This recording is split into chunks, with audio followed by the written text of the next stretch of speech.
Awesome.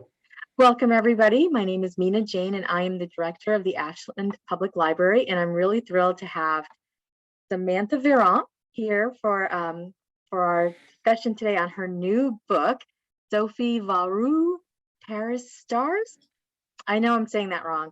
Did I say it right? No, Oh perfectly. my gosh, I'm excited. Okay, so before I get to that, I just want to say really quickly that we are recording this session, and I have a couple people to thank. Our friends of the Ashland Library support all of our adult programming, so we are always thankful to them.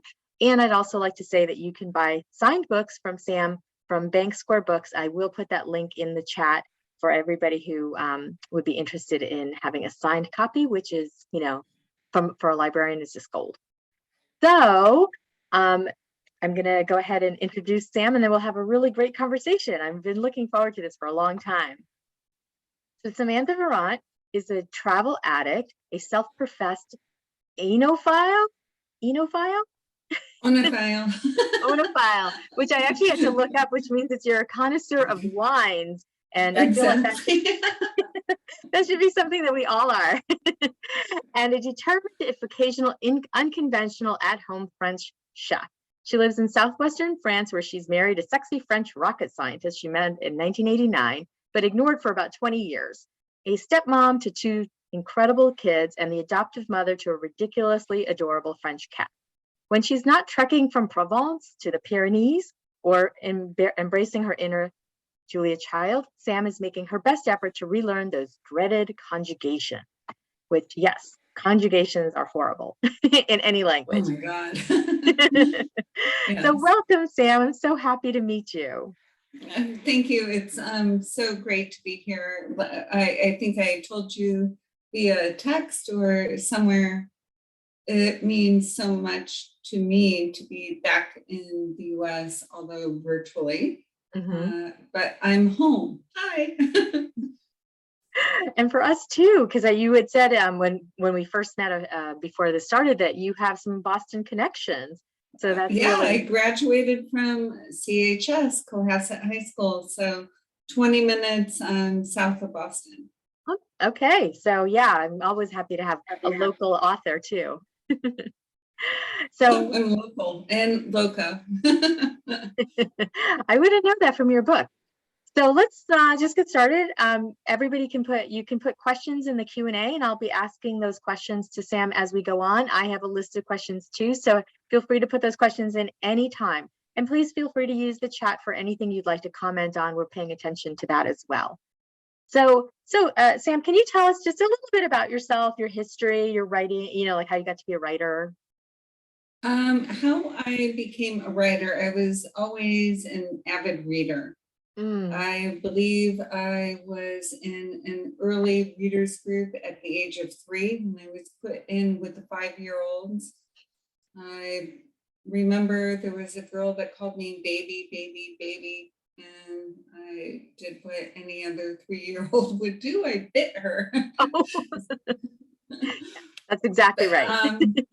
Who's the baby now? I know. It's a true story. But I've always been immersed with books. My parents always made sure I read. I believe, going through high school, they said, Sam, you'll read a classic a week during summer breaks. And it's funny, I never thought to become a writer. I was always into other things, acting, singing, dancing, gymnastics, being a clown. And I went to Performing Arts High School in Chicago for acting. Actually, I auditioned for singing, and that's how I got in because I can't act. But for me, writing brought it all together. Because you can sing on the page, act out scenes, build worlds through words. And it should have been a no-brainer for me. It just hit me later in life. Yeah, well, I mean, I think that people, can pick up something of passion anytime in their lives. So I find that really interesting. Um, so Ron in the chat says, "Hi, Sam. I'm watching from Portsmouth, New Hampshire, and Jenna is from Scituate. Good to see you." Ron is my favorite English teacher.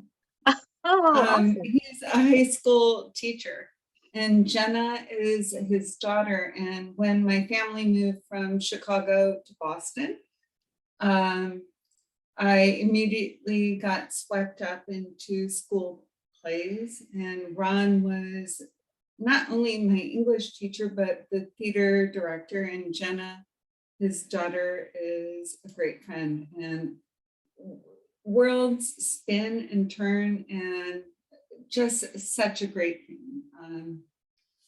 And I can say, probably due to Ron and his teachings with English and theater, that probably pushed me to become the writer I am today in one shape, way, or form.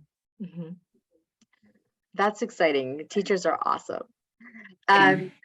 So quick question about your your move to France. Did that happen because of you're a rocket scientist, or because you're a Francophile and you just were going to go? No. When I moved to France, it's another book. I wrote a memoir called 7 Letters from Paris. Mm-hmm. I was living in Chicago and in, I can say, a bad marriage. And I pulled out letters that this Frenchman had written to me 20 years prior.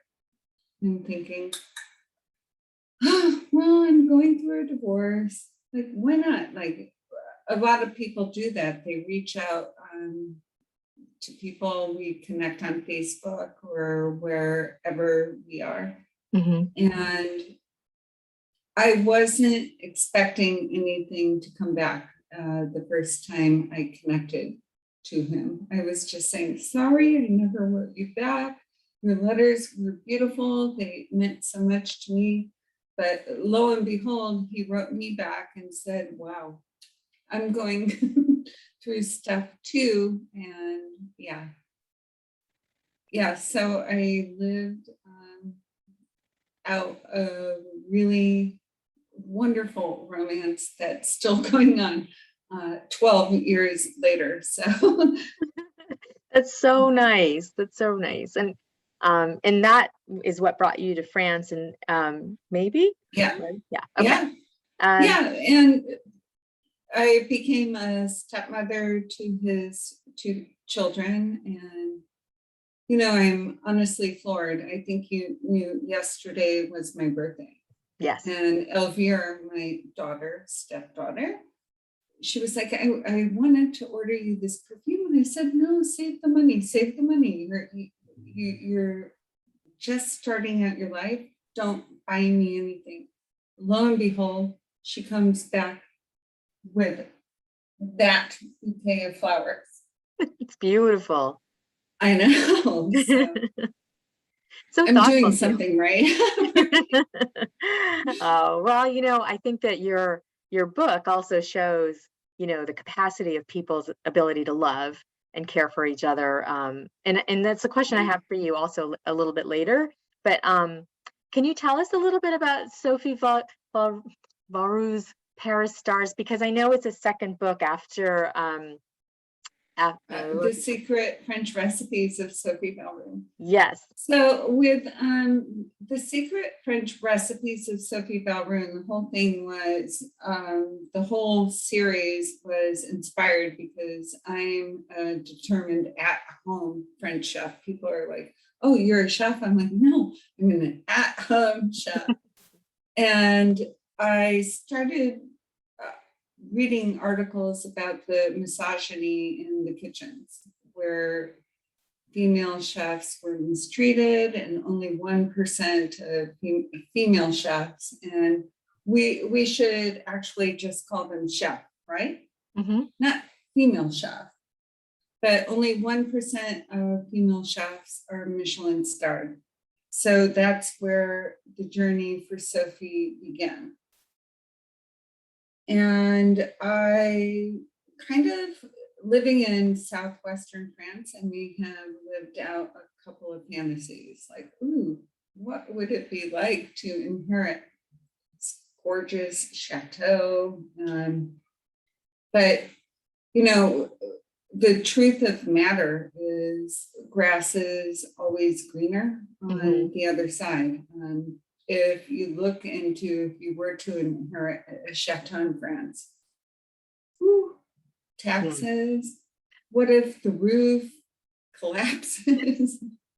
So, and then moving on for the second book, Sophie should have everything she wants out of life. She has the love of her life.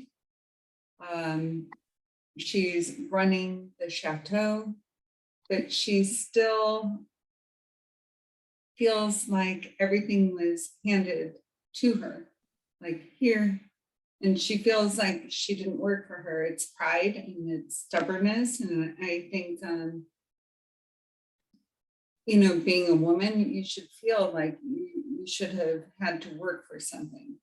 And she doesn't feel like she worked for it at all. And then I take away her senses of taste and smell to further complicate matters, to make her fight more. Yeah. And maybe lose her, the love of her life. Maybe. Actually, I read a really interesting review of Paris Stars on NetGalley, and the person wrote, Sophie comes of age as she learns to let go of things she can't control, to embrace the help of those dearest to her. This shift in perspective opens her senses to a whole new outlook on life where dreams are achievable and love wins. And that really struck me because I felt like that losing her physical senses really opened her up, as this writer says, to a different outlook on life. Yeah.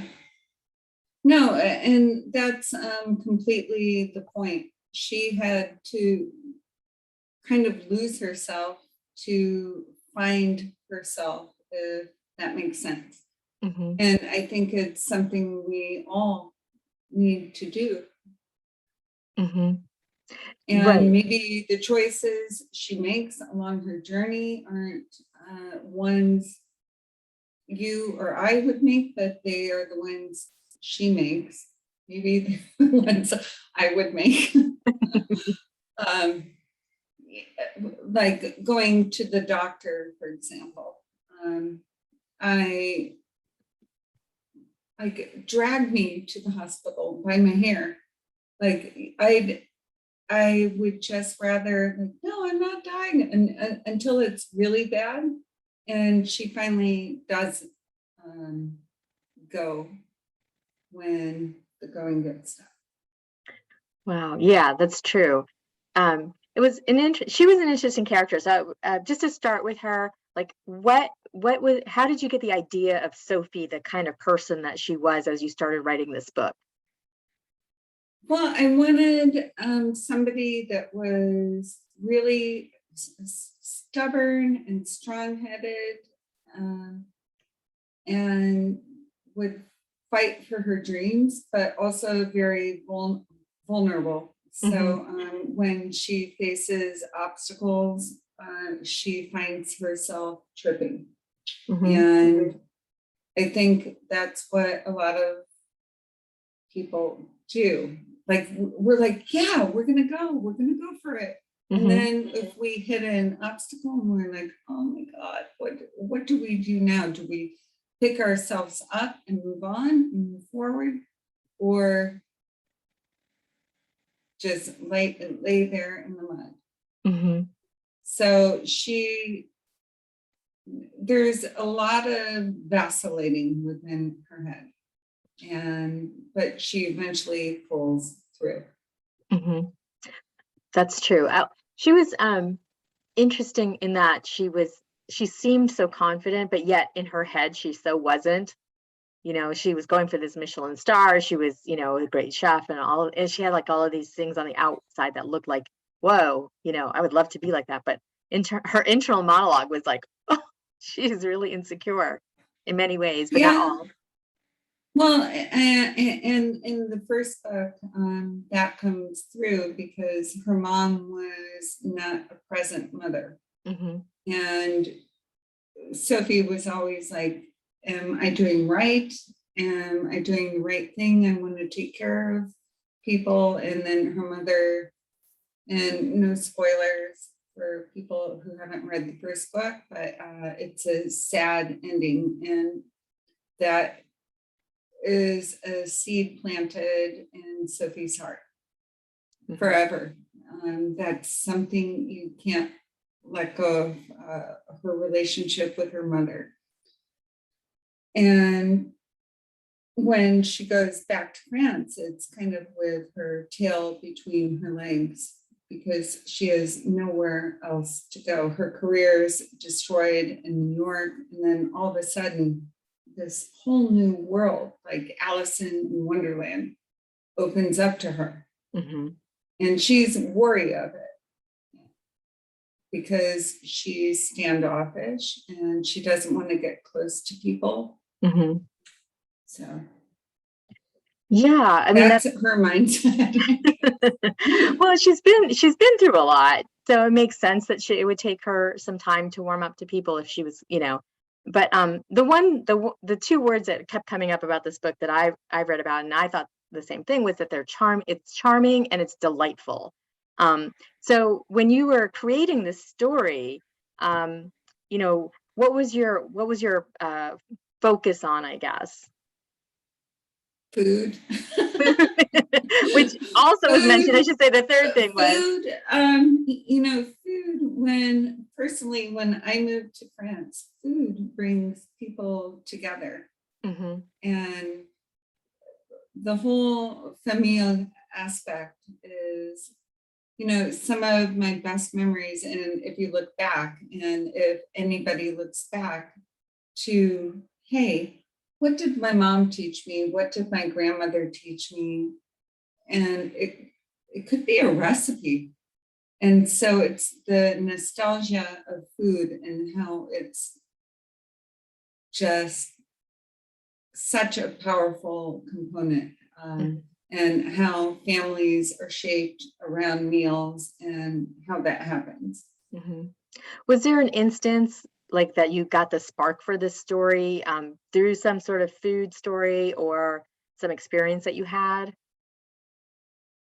Not this one. Well, like the first it was actually the article I read when I read that only 1% of female chefs were Michelin starred, and he said, what? So I wanted to bring a character into the world that was fighting for her stars. Yeah. Sorry, I missed that earlier, but so actually she was really interesting in that she also let opportunities go by because she was so focused on getting those stars. And was that how was that integrated into her journey? Well, in the second book, in the first book, she's just, adjusting pretty much to the new life in France. And a spoiler, she inherits the chateau. So second book picks up Sophie Valroux''s Paris Stars, where she thinks, oh yeah, no, I have everything, but she's missing the guidance of her grandmother, who she got very close to. And then she's thinking, this is all mine. And again, I didn't work for any of this. So her only dream since the age of 15 was achieving Michelin stars. And so we have Remy, the love interest, who is like, why do you care about stars? Look up at the sky. There are stars in the sky. And she's like, you don't get me. You don't get me in my dreams. It's the only thing I ever fought for. Why aren't you listening? He's like, because I'm here in front of you. And you know, some people might think that Remy is being insensitive.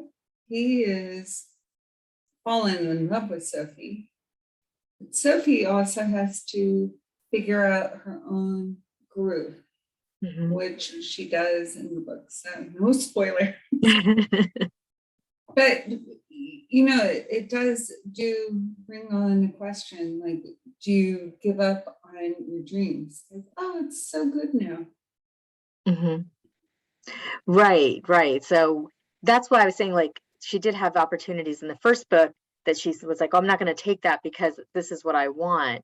And I think a lot of people, that would almost be impossible. You always take the bird in the hand. That's what your parents tell you, and then you work towards the dream. But she was like, nope, it's sort of the stars or nothing. Yeah. You know, I think it's that way for a lot of people. I mean, if you give up and don't try for the only dream that you ever had, and then there's a point where she's like, well, you know, she questions, is it worth it? Is it worth it? Yeah. Those kind of dreams are worth it, aren't they? The ones that you had since you were a kid and you've worked so hard towards, and you don't want to give those up. So I had a lot of admiration for her. I'll say that that she did question herself. You should question yourself, but at the same time, you sort of really know what you want. So other than Sophie, who is your favorite character to write? Philippa. Philippa is Sophie's sidekick, best friend. Philippa is an amazing, fun friend. And I really liked playing around with her character and giving her a love interest as well, with Marie, the pastry chef, and Gustave was fun to write as well. He was the drunk pastry chef before Marie came in, and I had a lot of fun writing how Gustave got, well, I guess people will need to read the book to see what happened when Gustave is no longer at the chateau. I would highly recommend you read the book. It's so good. But so it seems to me like that she actually sort of found a family. She had struggled with her mom, and she had issues with her father, and then had lost her grandmother. So she, you really created a found family for her. And how did you sort of pick which kind of characters would complement her best and bring the story to life? I think it was a combination of things. I think all of the characters, especially living in southwestern France, everybody kind of becomes family. My neighbors are my family here now. And perhaps that was inspiration, the way people took me in, and they still call me the American. Hey, where's the American? But just the acceptance and having love and trust amongst people. And with all the characters, they all have a bit of mistrust with one another, except for Clotilde, who was Grandmare's best friend. And little by little, the main characters, who are Sophie, Remy, Jane, Philippa, and Remy, come together and form this family through food and cooking and fighting for each other. Right. They had such loyalty to each other. It was really heartwarming, I thought. They could, just like a family, like they squabbled a bit here and there, but they definitely had each other's backs. And I thought the cast of characters was really wonderful in the story, in both stories. Oh, thank you. So that makes me have to ask, did you plot this all out? Did you know it was going to be 2 books? Did you know how the different characters were going to interact, or did you just write? I knew it was going to be 2 books. And actually, in the beginning, when my agent sent the book out, it was going to be 3 books. I'm stopping at 2 books, actually. So in the beginning, the original title was Flambe. And then the next one was Brûlé. Mm-hmm. And then the next one would be Sucré. And I think they changed the title because maybe Flambe would be looked like an American who doesn't know the word. We would be like, Flambe. I don't know. So the title changed, and then also the course of the book did as well. Interesting. Yeah, because I always wondered about that, like, with authors that have several books in a series, and then the publisher says, oh, we want 2 more, and how do you fit that in? But you actually went the other direction and said, no, I can write this story in 2 books. Well, that was the contract. It wasn't for free. Oh, if it was yeah. for free, I'd stretch it on. But right now, it's actually, I'm moving on.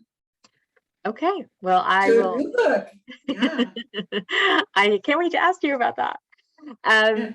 So, from your website and just from talking to you a little bit, I know that you love to travel, and it obviously shows in the book. Like I said, most of the reviews I read, people were like, I felt like I was there.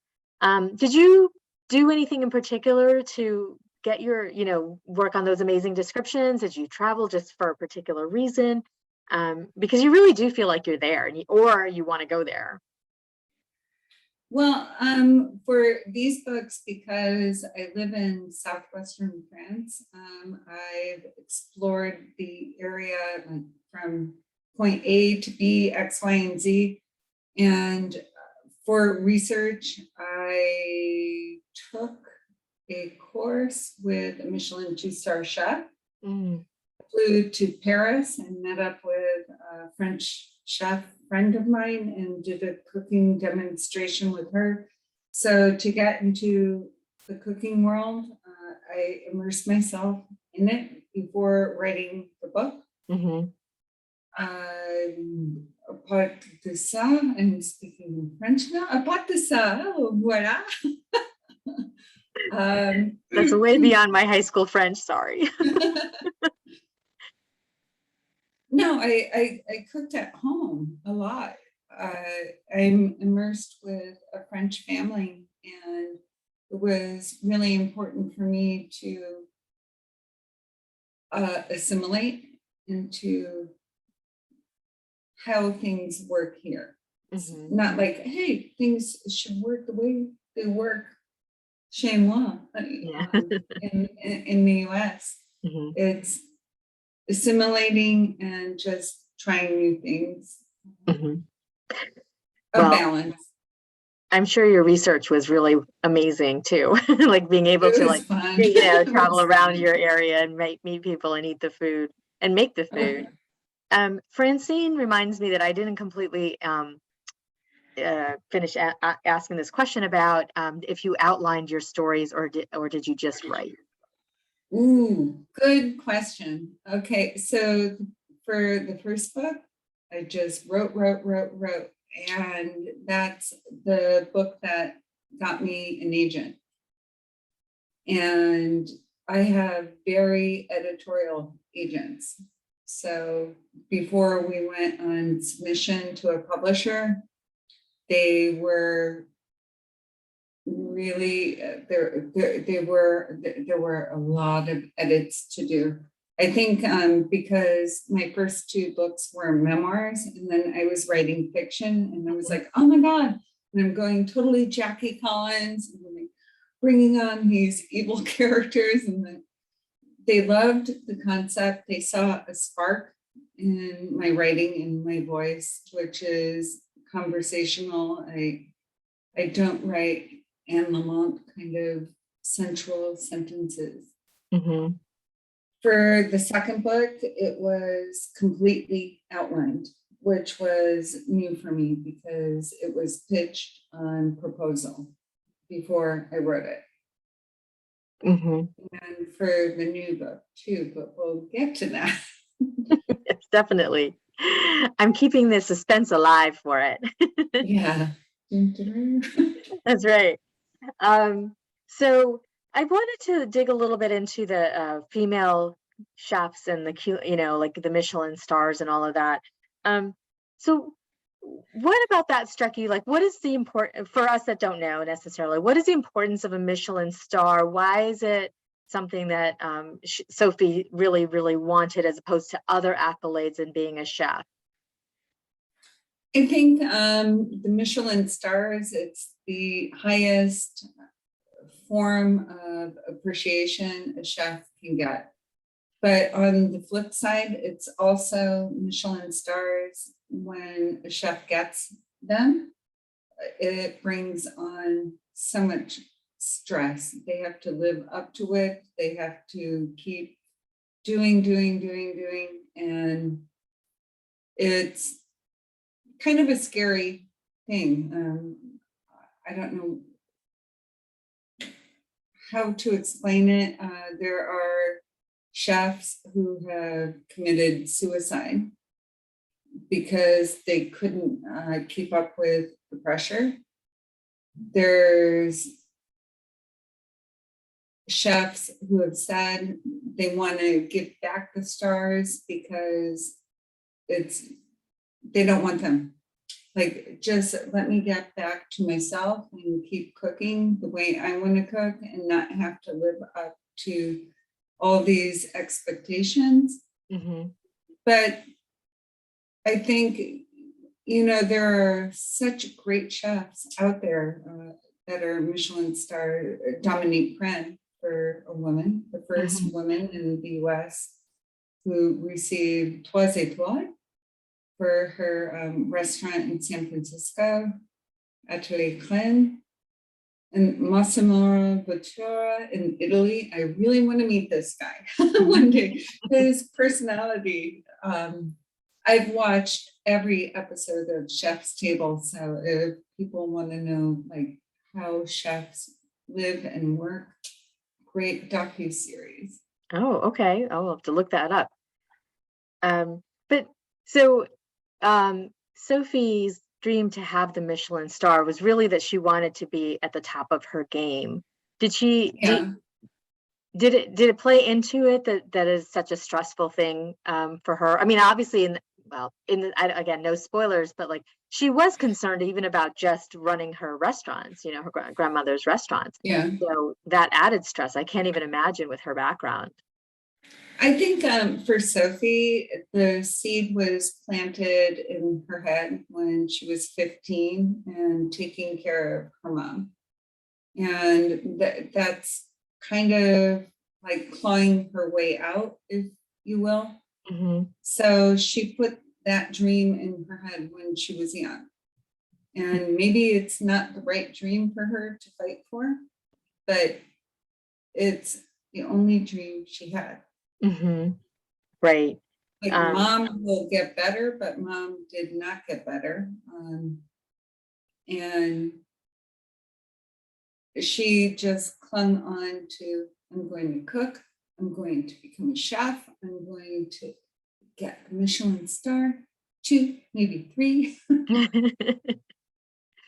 Well, one of the other things I was interested in about the aspect of getting the Michelin star is that she was sort of really fighting an uphill battle, first being a woman, of course, but then she also seemed to have to juggle a lot of things that maybe a guy wouldn't have to, some decisions, even Remy didn't quite understand why she wanted to do this and questioned her, even though, like, if it had been a guy, maybe they wouldn't have been questioned. Yeah, well, it actually goes back to the whole thing of misogyny in the kitchen. And in book 2, I actually paraphrase a quote that a Michelin 2-star chef actually used to a woman who was a female chef. And he said, well, women can't carry their own pots and pans and they get too emotional. Yeah, that's in there, but paraphrased, not stolen, but taken from real time things that went on. And we have a couple of superstar chefs.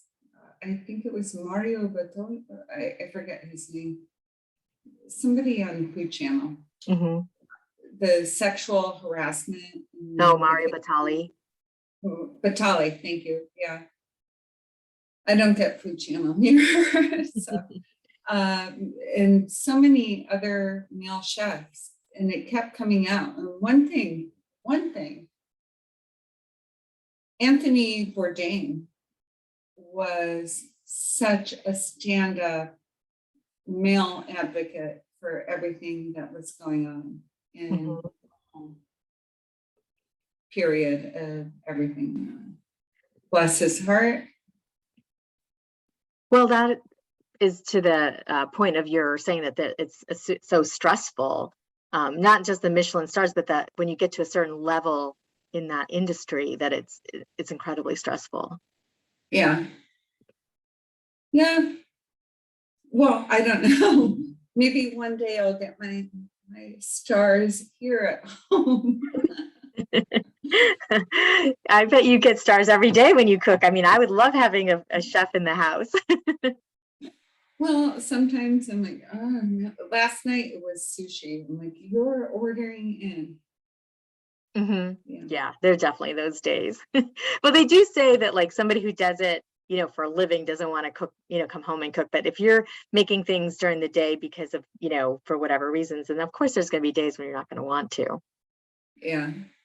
No, I I completely agree with that. And there's burnout syndrome. I couldn't imagine being a full-time chef. Mm-hmm. Do you want to grab some water? I'm good. Okay. Oh. It's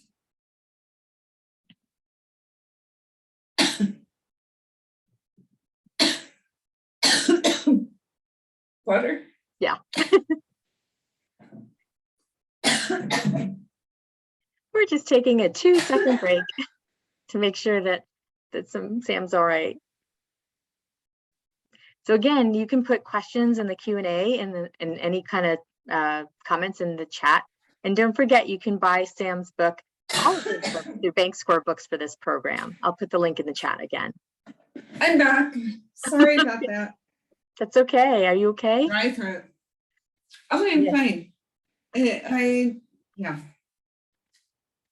So we were talking about food, and that actually takes me to my next question, which is I want to talk about the food because you do put the recipes in there in the books, and I wanted to know, like, are any of the recipes that you share, are they family recipes? Did you develop them for the book? Did you try to stay mainly classic French, or did you switch it up into like sort of a fusion type of situation? Oh, good question. Actually, I would go to sleep go to bed and stay awake dreaming of recipes. All the recipes and all the books are from that. And I would wake up and oh my God. And I would write down the ingredients I had thought of, and I would race to the grocery store and test the recipe out and say, here, honey, try this. And yeah, every single recipe in Sophie Valroux', the figs stuffed with chipotle pepper, wrapped in jambon sec. It's because figs were in season when I was writing it. And what do you do with figs? And raced out, picked figs fresh from the tree, came back, tested that out after I had to order chipotle peppers from Amazon because impossible to find here. And the petit melon soup in the first book, that's a soup I always make. And I'm like, how do I up the game? And I'm like, ginger infused lobster with a Parmesan crisp. And I don't know, I just would dream up these things at night, wake up and go out. Mm-hmm. Having the base recipe in my head and then changing it up. Mm-hmm.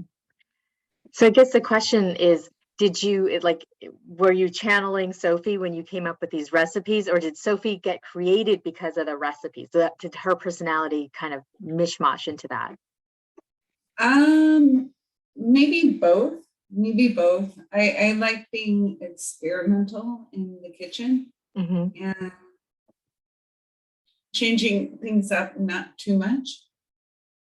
Because, I know how my husband's taste buds are. I know my kids' taste buds. So.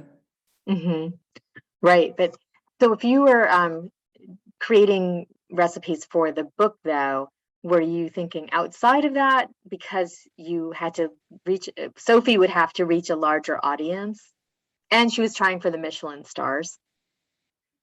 No, for the recipes, I was thinking like, what could somebody make at home? And not quite Michelin stars, but something that would be tasty and have people go, oh, because I've been cooking in France and hosting French dinner parties for 12 years. And it's a huge to-do. So with the recipes, they were an extension of me. So I guess I'm Sophie Valroux. I was going to ask if the story was in any ways autobiographical. Not at all, but fantasies, living that out, owning a chateau like that, maybe being a chef, but I wouldn't want to be a chef. That's so much work. I mean, being a writer is a lot of work, but being a chef, being on your feet for 17 hours a day, bringing in ingredients, chopping. And for me, hosting a dinner party for 12 people, I'm like, oh no, gosh, I'm going to die. Right. Well, definitely it sounds like it can really take the joy out of cooking when you have to do it, like you said, for 17 hours a day. Although obviously people do it and find ways to be joyful within it. Yeah. Within that world. So we did talk about yesterday being your birthday. So happy birthday. Thank you. Today is the book birthday for Sophie Valroux. So happy book birthday. And I know that we had talked on Facebook about the Starry Night cake. And I know that we had a little incident with it right before we started. So I don't know if you want to sort of show off the good side of it. Oh, right. When my finger went, Yes. Unfortunately, we did not record that. Here's the baby Starry Night cake. Here's where my finger went into it. But it's gorgeous. What are the red? Are those? Is that just decorative? The red? It's currants. So I think it's always important with a rich chocolate cake, you balance it with some kind of fruit, because this cake is so rich. It's chocolate mousse covered with, the glaze is made out of white chocolate and a glucose syrup and food dyes. And there's a crust, an almond crust, and a praline milk chocolate crumble with crepe dentelle cookies inside inside this, it's yum. Well, as I recall, you did offer to send me the recipe so that I can share it with all of our attendees. I can do that. I don't know if anyone will want to make it, and I'll send you pictures of my kitchen after I did the glaze. Okay. Because it was, decorating was fun, but then it was like, oh my God, my kitchen looks like a war zone. Well, that's any good. When you make something super delicious, you usually do use every pot in the house kind of thing. So I don't know if I want to make it, but I certainly want to eat it. So I'm going to give it a try. I can send you this one, FedEx. Yeah, no, I'll just make it. But thank you. The one with your finger in it, that's all right. Yeah. Oh, yeah. No, I'm fine. I will definitely try to make it. I'm not the best chef, but I am adventurous. So that is awesome. So now let's talk about what's coming up for you. You said you have another book coming out. Oh, you're working on a new book. Oh, no, it's coming out in 2023. And I'm really excited about this one because I can put more of my personality and humor into this book. It's outside of Sophie's world, but of course it does take place in France with an American chef. But this time it's in Paris. And it's called, for now, who knows, they might change it. For now, it's called The Spice Master at Bistro Exotique.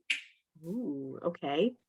So it's about the American woman who is opening up the restaurant. Her restaurant is kind of flailing, and she meets the self-proclaimed Spice Master of Paris, who offers the woman to use her goods to make her restaurant better. And this woman is insanely wealthy. She has a giant cat who is based off of my cat, who is decked out in jewels. The cat. And so it's a bit of magical realism, a lot of smoking hot sexiness with the deal Kate, the protagonist, makes with this woman. The woman will help her, but she has to work with her son. Tensions fly. So much fun. That sounds like so much fun. Puns. There's food puns that am actually, my manuscript is right here. I have my agent's comments back. So I'll be working on that tomorrow. Mm-hmm. So you're giving yourself a day to celebrate the book birthday of Sophie Valroux and then move on to the next. No, I think I need another day too. Yeah. You should. It's a huge accomplishment, I think, to have a book come out in the world. Oh, thanks. Yeah. No, I'm happy. It was, yesterday was crazy. Mm-hmm. I saw your video on Facebook of you, the cake, and just so fun. Yeah, I don't know why I decided to make the cake. You know why? I wanted to make the cake for the book. If that makes sense. It doesn't, but to picture it with the book. But yeah, I can totally send you a PDF of the recipe. I'll have to look it over again. Okay, I will share it out. I'm sure we'll all be excited because even though, it might be difficult, I think it's worth the try. It's not difficult, it's messy. Messy. Okay, I'll make sure I have a sous chef on hand. Well, with the glazing process, well, if you do it, you'll see. I am feeling challenged. I feel like I'm going to try it, and I will send you pictures. I want you to. Well, it'll be a good testament to how good your instructions are, because I am not a chef or a cook at all. So, but I can follow instructions. Well, if you can follow instructions, it's easy. Okay. But okay, tip. And I should probably write this in the recipe because a lot of the, it's making the les œufs blanches, which is when you make kind of like a meringue and you have to have your eggs rise. Mm-hmm. So always a metal bowl, but swipe it with vinegar first. Oh, okay. And your beaters, whatever you're whisking with. Just the taste won't go in, but you'll get the rise every time. Every time I have not done that, the eggs are like, bye-bye, see ya. Well, I'm sure there's a lot of eggs that don't quite make it for a lot of chefs. So, but I will use that hint. Thank you. Yeah. So, yep, go ahead. Oh no, it was tip of the day. Yay. Day. Well, thank you so much, Sam. This has really been awesome. I'm so fascinated by your whole process, and the cooking and the story and the characters just are wonderful. So I really do hope people will go out and read it. And again, you can get it from Bank Square Books. It's signed like gold. But other than that, it's just entertaining in a time when I think we need entertainment. So thank you so much for that. And thank you so much for having me for my first event. Oh, wow. 6 years. Wow, well, we're thrilled that we could be here for you, because we're, I'm a librarian, and authors are rock stars. So this has really been wonderful. Well, thank you, and I hope people check out my book too, like from the library. Yes, yeah, you can definitely. We have it at the library, and you can check it out in Ashland or where your local library, and definitely your local independent bookstore if you don't get to Bank Square Books. Whatever works for you, just read. Yes. So, read. That's right. And you can become a writer like Sam, who was a reader, right? All right. Well, have a wonderful day. Thank you so much for doing this. And thank you for everybody who's been here today to enjoy this talk. Have a good, wonderful end of your day. Thank you.